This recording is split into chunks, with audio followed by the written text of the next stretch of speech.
capítulo 15 de Lucas, os versículos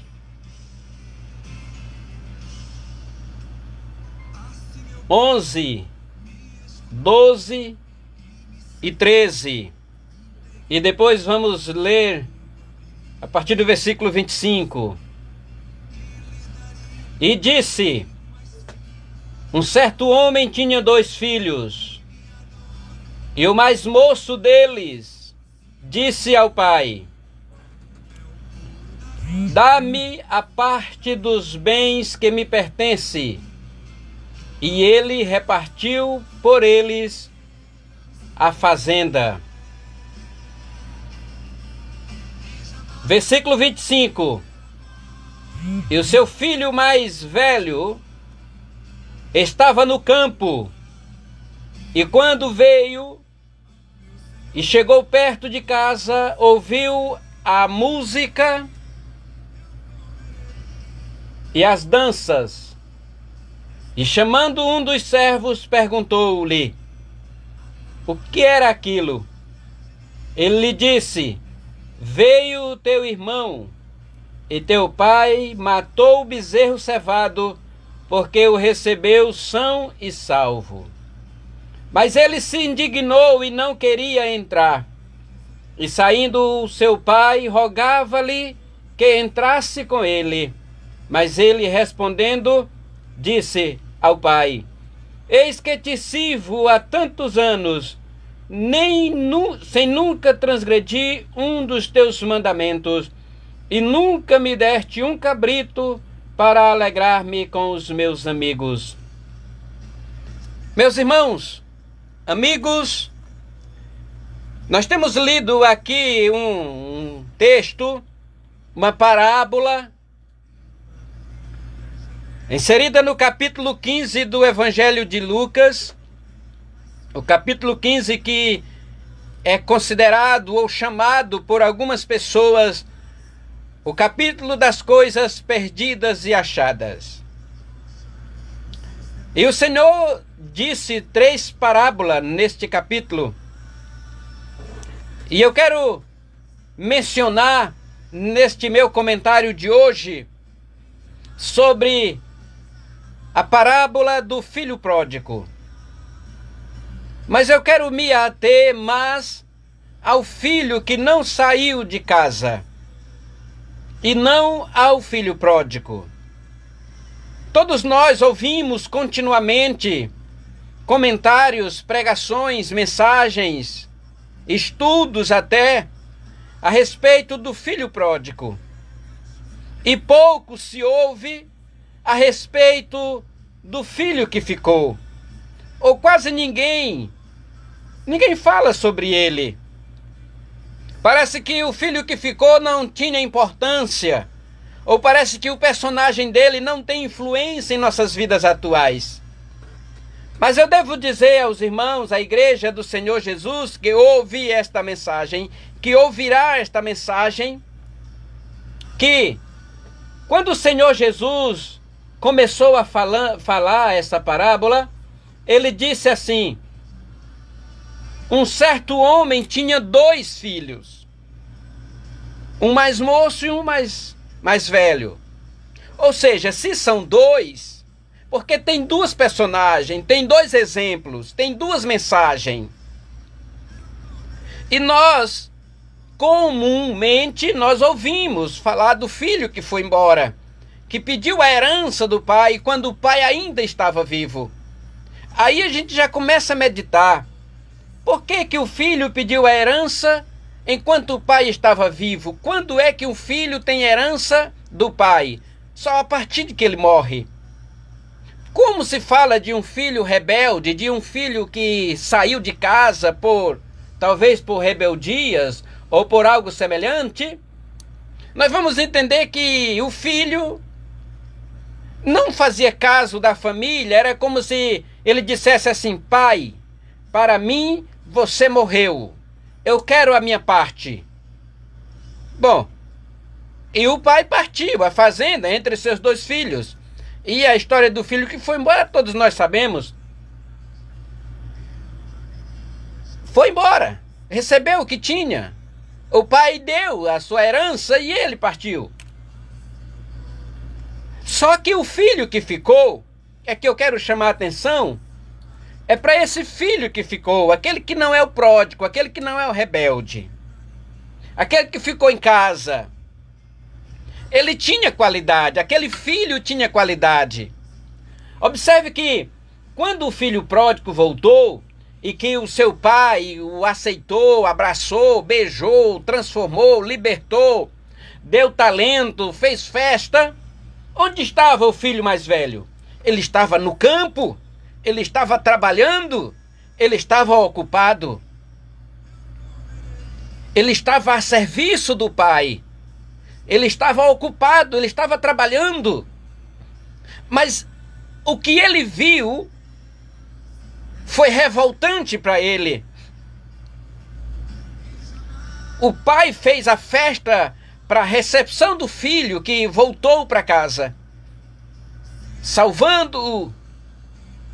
E o filho que sempre esteve com o pai, quando chegou do campo e viu aquela festa, quando ele viu o servo que ele chamou, e eu posso imaginar que todo mundo, quando vai participar de uma festa, ele se veste melhor, ele se porta melhor.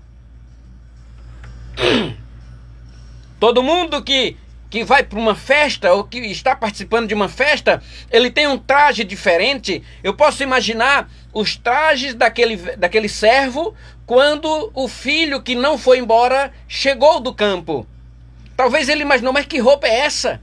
Por que essa vestimenta? E que festa é essa? E essa música? O que está acontecendo? As coisas acontecendo dentro da casa dele e ele alheio o que estava acontecendo. Eu oro a Deus e peço que você compreenda esta mensagem. O que está acontecendo? Ele disse: o teu irmão voltou para casa e teu pai mandou matar o bezerro cevado, fez a festa. E essa alegria toda, essa festa toda é por ele. Ah, mas meu irmão, mas esse homem, esse rapaz, esse filho que ficou em casa, não ficou nada satisfeito com isso. Ficou revoltado, ficou zangado, irado. Quem sabe o servo disse: não, eu já te falei demais, vamos entrar, vamos para a festa. E ele disse: não vou. Eu não vou entrar nessa casa. Revoltado, triste, insatisfeito com o retorno do irmão, ou com a festa oferecida a ele, ou com a morte do bezerro, de maneira que ele não entrou em casa. O pai saiu de casa e foi ao encontro desse filho que não quis entrar, instava com ele dizendo: filho, entra, vem para casa, vem se alegrar conosco. É justo fazer a festa para o teu irmão, ele estava morto, reviveu. Estava perdido, foi achado. Qual foi a réplica que ele deu para o pai? Pai, eu estou todos esses anos contigo, nunca transgredi um dos teus mandamentos e tu nunca me deste sequer um cabrito para se alegrar com os meus amigos. Ele disse: filho, tudo que é meu é teu. Tudo que é meu é teu. Quer dizer, meus irmãos, entendam uma coisa. Por que a revolta daquele filho que não foi embora? Por que o desviado voltou para casa? Por que o que tinha se rebelado voltou? Por que estava sendo recepcionado com festa, com alegria? Eu pergunto, meus irmãos, eu trago esta palavra e aplico nas nossas vidas pessoais. Qual é o nosso comportamento dentro da casa do nosso papai? Será que nós estamos satisfeitos com o que Deus está fazendo com aqueles e não conosco? Talvez alguns, por alguma razão, saiu da presença do Pai, foi para lugares longínquos, viverem vidas de mundanas, no pecado, na orgias, prostituições e etc e tal. Só que essa pessoa volta para a casa do Pai. Observe que o Pai não foi lá buscar ele. Ele voltou por si só. Ele disse: levantar-me-ei e irei ter com meu pai. Isso foi a ação de Deus na vida deste homem. Só que aquele filho que ficou em casa, escravo da religião, sem nunca transgredir o mandamento, porém nunca tinha sido libertado do egoísmo, do ódio e do desamor. Quando o filho volta, o seu irmão volta, ele nem chama de irmão, ele diz: esse teu filho, quer dizer, é teu filho, mas não é meu irmão. Pense num crente revoltado, irmão, esse filho que ficou em casa. Esse homem, esse rapaz, esse filho mais velho que não saiu de casa, que era tido ali como um santinho, era tido ali como um exemplo da família, um filho exemplar. Mas dentro do coração dele não tinha amor, dentro do coração dele não tinha, na verdade tinha ódio, tinha rancor, ou seja, servia porque era obrigado. Tem muita gente, meus irmãos, que não acredita na graça de Deus, não acredita na misericórdia do Senhor. Tem muita gente que está na igreja obrigado, servindo a Deus por impulso dos pais ou por impulso de alguém. Ah, eu vou só por isso ou por aquilo. Esteja na igreja por Deus, por Jesus. Esteja na igreja servindo a Deus, mas por Jesus e não por alguém. Porque se você estiver ancorado em alguém, alguém cai e você cai junto. A graça de Deus, ela é insondável, ela é grande demais, ela é suficiente para você. Não esteja na igreja por causa de A ou de B. Porque no dia que o desviado voltar para a casa do Pai, você que às vezes nunca saiu da igreja, nunca violou o mandamento, mas é com o coração rancoroso, é com o coração cheio de mágoa, não perdoa, vai revidar com Deus as situações que a vida lhe proporciona. Eu digo a vocês, se alguns, porventura, estão passando por momentos assim, revoltado por algo que Deus está fazendo na vida de alguém, e você às vezes se sente de fora. Ah, porque não é comigo? Por que eu sempre estou aqui e as coisas não acontecem comigo? Porque eu sempre estou servindo e quem tem oportunidade é fulano que... Não pense assim não, meus irmãos. Você está servindo é a Deus. Você está servindo é a Deus e não é o homem.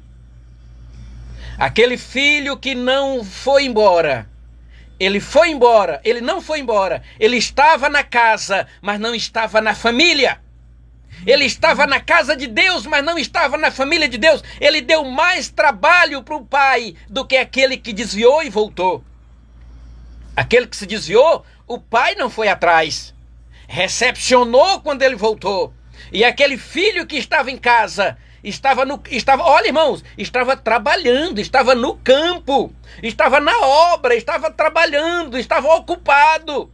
E quando ele chega na casa do pai que vê a festa, se revolta. Quer dizer, esqueceu do trabalho que estava fazendo, esqueceu das ocupações, porque ele não tinha amor, não tinha prioridade. A prioridade dele era agradar o pai e não ao próprio Deus. Faça para agradar a Deus. Faça para agradar a Deus. Se o que você fizer não agradar a Deus, as suas raízes não estão no Calvário. Você precisa agradar a Deus naquilo que faz, naquilo que Deus te proporciona a fazer. Faça com dedicação, faça com alegria, faça com amor. E o nosso bom Deus há de te abençoar grandemente. Se Ele quiser escolher você, Ele escolhe. Se Ele quiser escolher outro, escolha. Mas o nosso Deus, que é o dono da obra, Ele é o nosso mestre. O pai saiu e disse: filho, entra em casa. Disse: não vou entrar. O servo disse: entra, vamos para a festa. Disse: não vou entrar. Quer dizer, que crente trabalhoso, que servo trabalhoso. Estava no trabalho, estava no campo, estava trabalhando, mas dando trabalho na igreja, dando trabalho para o pai, dando trabalho para o pastor. Não seja assim, seja servo, humilde, simples e agrade a Deus naquilo que você faz.